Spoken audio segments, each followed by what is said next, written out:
Ayusin natin ang Pilipinas. Handa na ba kayo mga kababayan ngayong 2025?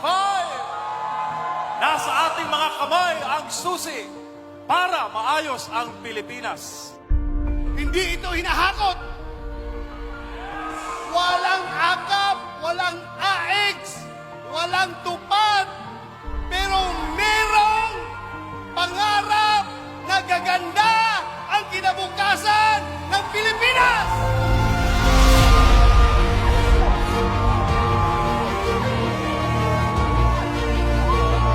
Gusto ko lang po, nabigyan po ang Pilipino ng karapatan pumili. Will of the people. May pakiusap lang po ako sa inyo. Mahalin po natin ang Pilipinas.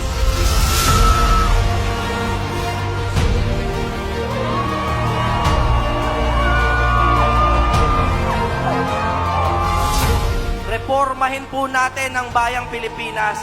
Baguhin natin ang Kongreso. Lahat po tayo ay Pilipino. Ang Pilipino ay merong dangal. Ang Pilipino, hindi niya ipagpapalit ang kanyang dangal. Nakikita ko talaga yung damdamin ng puso ng Pilipino na gusto nila talaga, sir, straight PDP laban kami.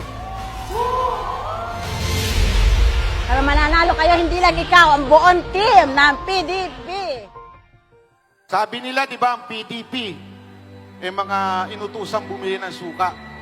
Mas okay na yon kaysa naman inutusan ng rugby. Ang ipinaglalaban lang ni Marcoleta at ng buong PDP slate ay ang tama, walang mali.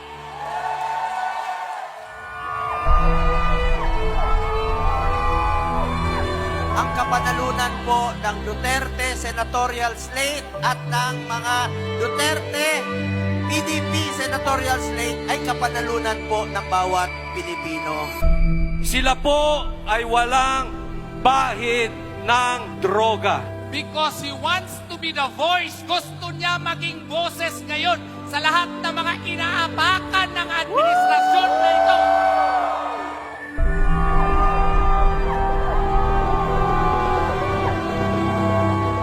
Iboboto niyo ba yung team na silang may kagagawan kung bakit napakataas ng presyo ng lahat ng bilihin? Senador na kaming lahat. Kung tutulungan niyo po kami.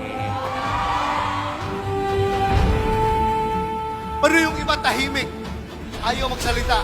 Pero sabi nila, makita na lang ninyo, sir, sa magiging resulta ng halalan. Tingnan ninyo kung anong kalalabasan yan.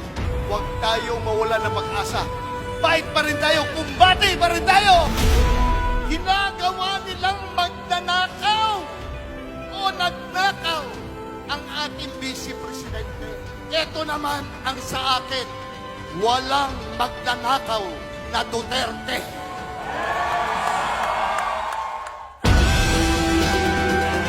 Duterte! Duterte!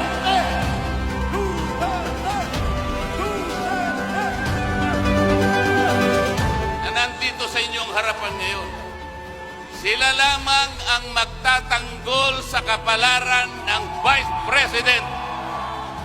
Kung meron tayong 8 na senador plus 1, hindi mai-impeach si Vice President. Kaya, I'm warning you, hold your breath, tighten your belt pagdating sa eleksyon.